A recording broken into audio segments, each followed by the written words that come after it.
Well, as The Rock say, finally, now I have my voice back. I have tons of things that has been going, and not be able to do the show has been killing me. So therefore, I would try to see if my voice actually goes on and survives for this day. So without further ado, let's get it started with football with my mom.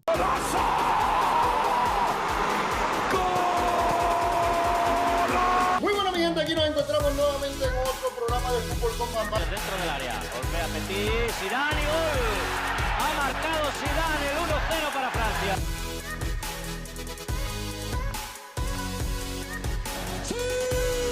Welcome everybody, and here we are in Football con Bamban. And yes, if you probably had noticed it already and heard it, I'm getting my voice back little by little. Unfortunately, my kids at this weather they were starting to interlap from winter to spring. Well, yes, there's a lot of things that go on in the environment, and I caught the cold last week, late last week. Therefore, I was unable to be able to create content and shows in here due to the lack of voice.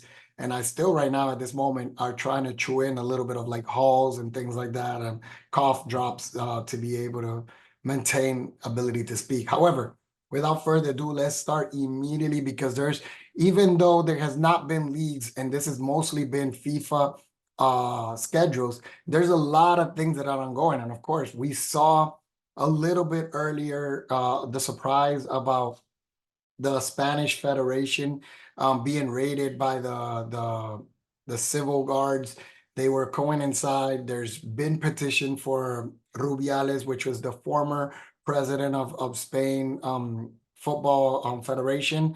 There's been requests that he be sanctioned for 2.5 years in jail. Now, minding and just reminding everybody that Spain has a policy and a written law that if it is below 24 months, then of course they don't have to go directly and spend the time in the penitentiary. However, being that they're asking for more than 2 years, then there might be some time that he will have to probably do it.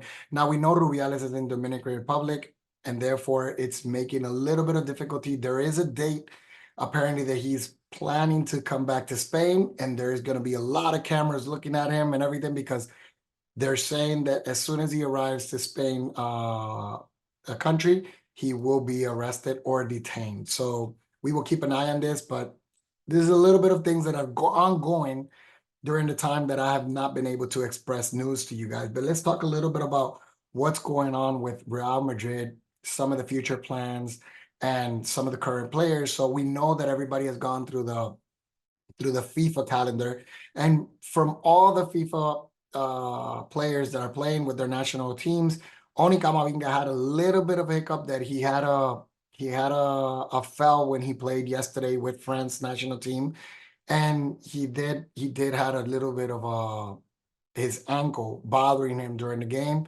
He was walking outside without his boot. That was great news. Today it just got confirmed that is a small little soreness that he had, and he will be available for this weekend when Real Madrid plays the Athletic Bilbao. He will be eligible to be able to play. Besides this, there has not been any other scary news. That we know that the FIFA virus is usually very painful for a lot of moments, especially now that we know that we're upcoming to the games of the Champions League uh, quarterfinals against Manchester City. Is very critical that none of the players are injured. So we did see also Toni Kroos coming back from his retirement with national team, join Germany, and two amazing victories already from the team. And this has made this team a lot more dangerous since his enrollment once again with the team. He created, I'm sorry about that. He created immediately the first assistance. First 8 minutes already in the game, one of the free throws that he comes inside, brings in a boom, and immediately a goal is scored. But one positive things that we've been seeing about Toni Kroos and this venture coming back and returning back to the national team is that he's known and shown that the team is working as an engine, and he's the one driving it and putting everything under control. So we've seen that he's been repeating the free kicks just as he does in Real Madrid, but he's doing everything that he does in Real Madrid now magnified. So think about it. We have a strong lineup in the forward position with Musiala, Havertz, name it, and there's tons of weapons in Germany. And now that you have an engine who's driving, or a driver that is actually managing the vehicle of that team, has made it a lot more dangerous now. Now, like I said, the two friendly matches, they were able to come inside victoriously, and one of them actually being very unique for them. So that is very positive news. And another positive news, talking about Toni Kroos, is that there is document, at least today, projected that there's a positive feel that he will renew his contract until 2025 with Real Madrid, which is another positive news, because we know that the young generation that we do have in Real Madrid, by having a master or a senior player just as himself, it's very encouraging, very eye-opening. Not only that, he's proven this season that he has a lot to give to the Real Madrid also as well. So just being happy about Toni Kroos joining once again the Deutschland national team, and being able to show that he has a lot to offer them also as well. Now we know that this is a type of player that is very committed about what he says he does. And he said that as soon as he see himself that he's falling back and not being able to keep with the rhythm, he will automatically retire from the league. So he did that for national team to try to dedicate himself and focus on the league. However, he saw how Germany was not so successful in this previous World Cup, and he said, "I still can provide a couple of help." He speaks with the coach from the national team, joins them, and immediately makes an impact. So that's positive about Toni Kroos. But let's go a little bit of further down, because we want to see how it went for Brazil. Also, there's two ties that it actually went in the national team, one against England and one against Spain. And we want to talk about a little bit about the one that did it with England, because we saw Jude Bellingham and Vinicius Jr. making a lot of great faces after the match, after the matchup came inside as a great tie.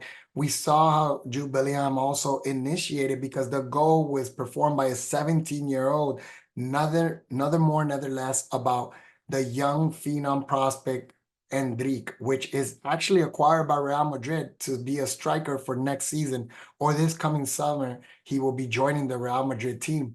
So Enrique actually comes inside and performs his first goal in the national team, which he was very passionate for him. It was actually Vinicius Jr. who made the shot. It was blocked, and immediately Enrique just took away the ball from there and made it inside the net.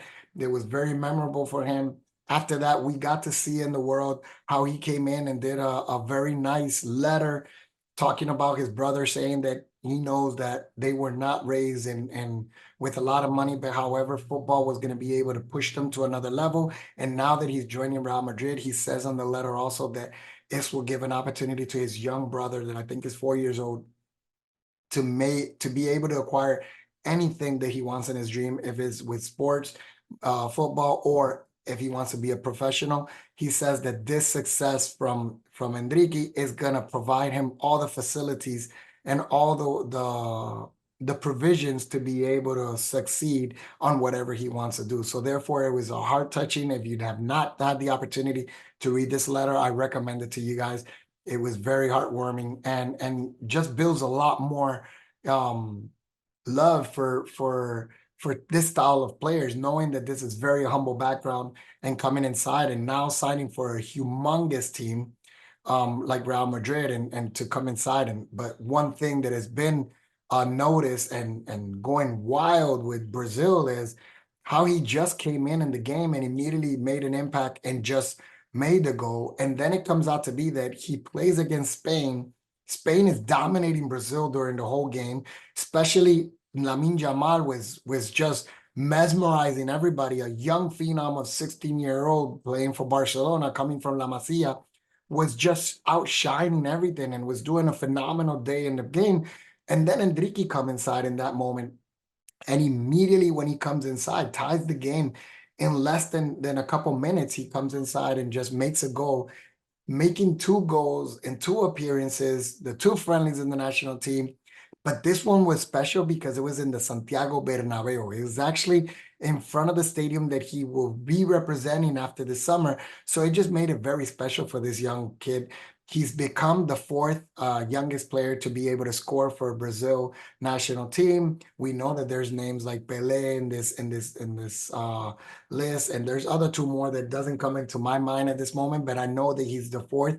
Uh, and the reality is that this is very special for a kid like Enrique.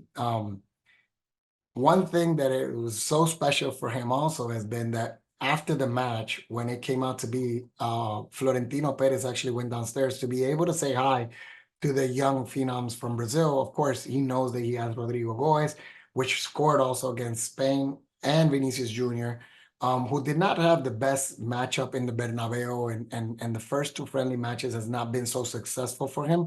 However, he's still one of the main references from Brazil, and he's carrying the flag about the racism. And we know that we saw him cry a little bit on the pre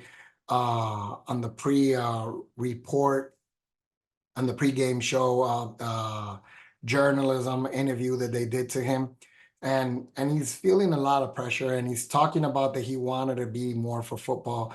And then of course Laporte comes inside, puts in Twitter Vinicius Jr. approaching him through the back and clipping him a little bit. That created a lot of riot. After the game, we saw that Vinicius also got involved in another interchange with words with even with Joselu, a former teammate, but there's more about, all the stuff between Spain and Brazil at that moment. I think the criticism initially was because the way the Brazilians were celebrating their goals, they found it like disrespectful that they were pointing towards the bench of the Spanish national team. Now we saw also, going back a little bit about Enrique, we saw that Florentino Perez came to him, just hugged him and said, "Hey, we're anxious to see you back, see you in Real Madrid this next summer." And then, of course, he goes to Rodrigo Goes, gives him a hug. Rodrigo Goes makes a joke and say, "Hey, did you like the goals from Brazil?" It's just a funny comment because that was the big topic, talking about that, if the crowd will be able to celebrate the goals by the Real Madrid players, being that in the Bernabeu more than the national team of Spain. And it came out to be that Rodrigo comes and makes that little bit, comment to Florentino Perez. He just laughed and he says, "Do you mind if I get your shirt?" And Rodrigo Goes immediately just gives him the shirt. So this is very great environment that it was ongoing with these national teams things and everything that goes on. Um, but there's a lot of stuff talking about rumor wise, because if if you were in sync, I told you that Lenny Yoro is actually a prospect, a center back from playing currently right now in the French league, and he's one person that Real Madrid is very interested. Well, this has gripped a little bit more this week. It's been talked about that Real Madrid is doing more serious approach to their agency and to this team to see if there's a possibility of acquiring this player, and if there is, how much would it cost? And reminding you guys that the French club came in and told Real Madrid that they wanted to let him go only for 100 million euros, which is something in a number that Real Madrid is not even interested in looking at. However, there is things that are also ongoing, and one of the things that happened is Bayern de Munich apparently contacted Alfonso Davies' representative and told him that they'll give him 10 days to be able to make up his mind if he wants to renew with Bayern de Munich or if he's willing to actually be considered to be sold. So therefore, this is another thing that is ongoing right now, and we're going to have to keep an eye on this, because after the 10 days goes up, now we have to see what happens. There's going to be a lot of rumors if Alfonso Davies is going to be sold or not going to be considered to be sold, and how Bayern de Munich treats this threat that actually made towards Alfonso Davies. So we know that Alfonso Davies is playing with the national team, has been able to get some of the things performed in the Caribbean side, in North America area. They finally got their spot in the Copa America. So it's going to be very interesting to continue to see this player and to see the outcome and see if he will be able to join Real Madrid. But there is a big surprise, and the big surprise that actually happened this week was that it came out to be that Alexander Arnold, we know that he's the right wing, defensive right wing for Liverpool.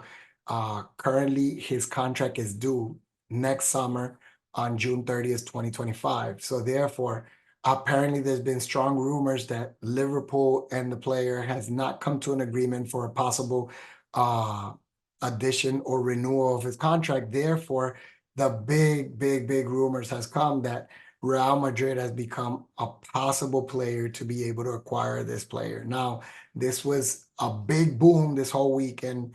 And knowing that the player only has a year of a contract, it makes a lot of sense that maybe the Liverpool, if they do not see the possibility of coming to an agreement with this player for a renewal of contract, he might be considered to be sold. So therefore, there is conversations that maybe Real Madrid wants to talk to him about a possibility that he can join the team for free, waiting an additional year with Liverpool.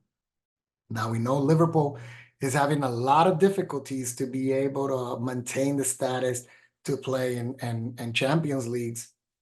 And these are the things that might encourage a player like Alexander Arnold to be able to join a Real Madrid. Now, this has become a big news for Real Madrid fans because Real Madrid now is starting to dream and think about possibilities for 2025, thinking that if the possibility that he is acquired, Lenny Yoro's acquired, Alfonso Davies acquired, maybe a Kylian Mbappe acquired, it just becomes now a squad that is very, you name it, and every position is going to be well covered because we're talking about the Dani Carvajal and Alexander Arnold to be actually considered two of the weapons that they're going to have in that on that right wing, and then you're going to have most likely uh Alfonso Davies with another player. It could be Ferland Mendy, it could be Fran Garcia, it could be Miguel Gutierrez.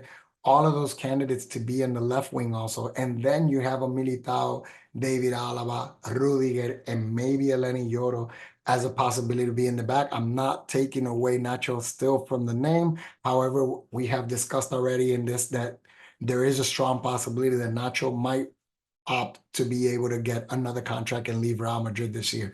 So that is part of the lineup that you see on the defensive side. And then of course we're talking about Adrian Lunin being considered to be increased his salary and be able to maintain a status with Real Madrid, especially now that we know that Thibaut Courtois falling again into the injury and not be able to come back to test himself until August. It's going to be a big opportunity for Lenny Jr. not to normally just conclude this season, but also to be able to be opted to start next season. Or there is a possibility that he might just opt out and say to the club, I want to explore somewhere else where I'm going to be the main goalkeeper and there's a lot more money somewhere else.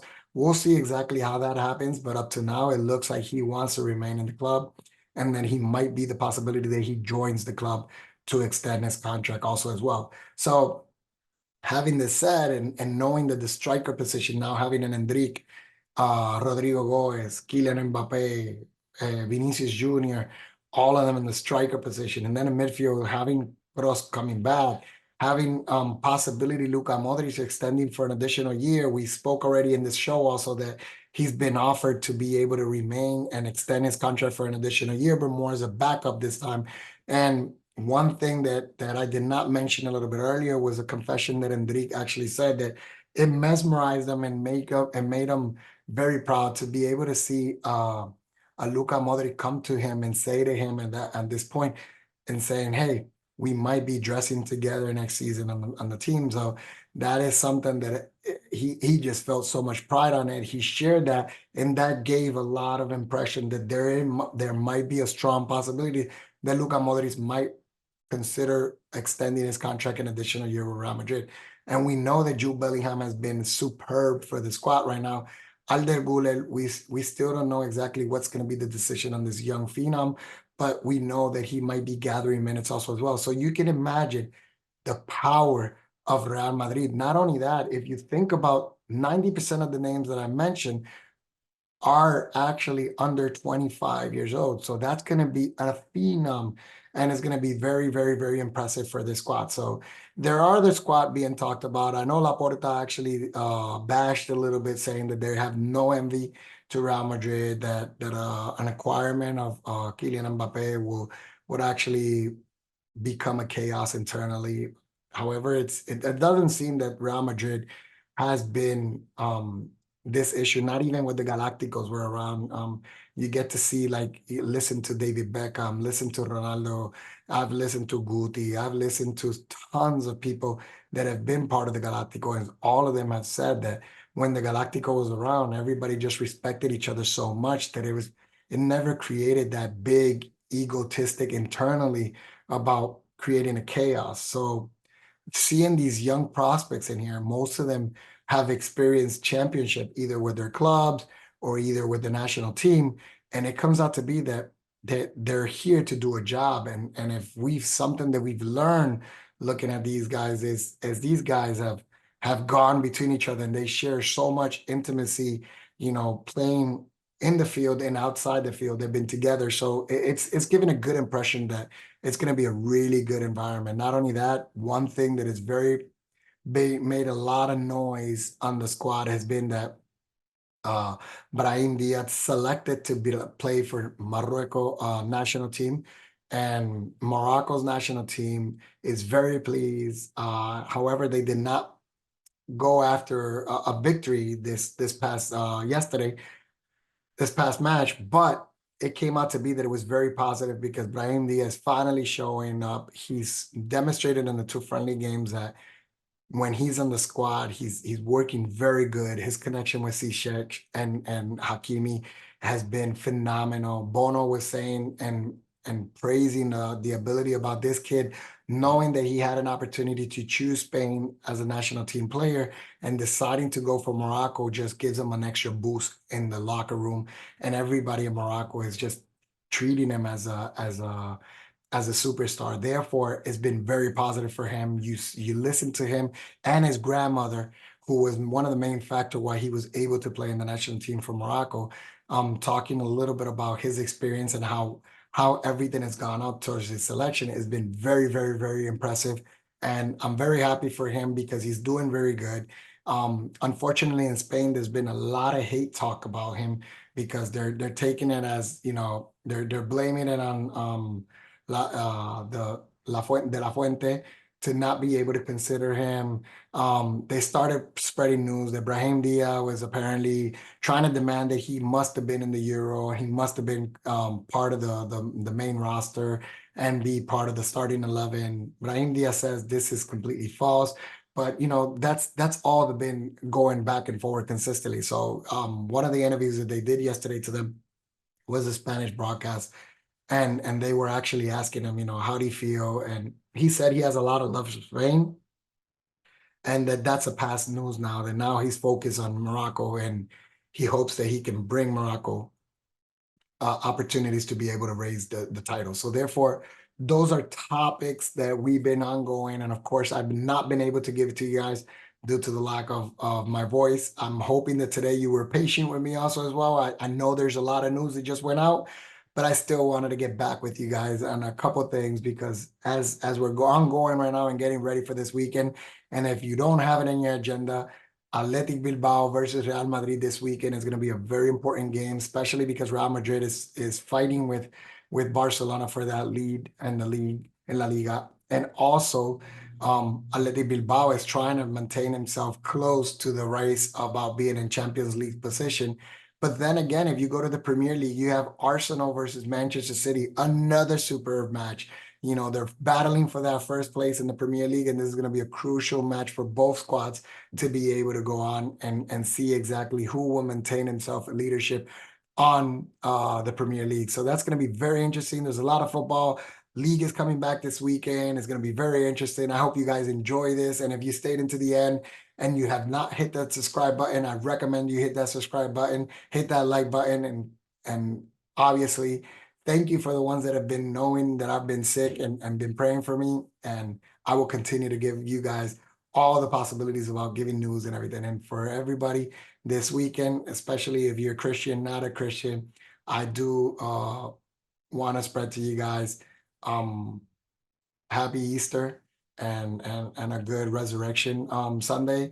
And then for you guys are non-Christian and Muslims, happy Ramadan for you guys as well. So I bless all you guys. Thank you guys for being around here, and I'll see you guys until next time. And what? Fútbol con Bambán. Ciao.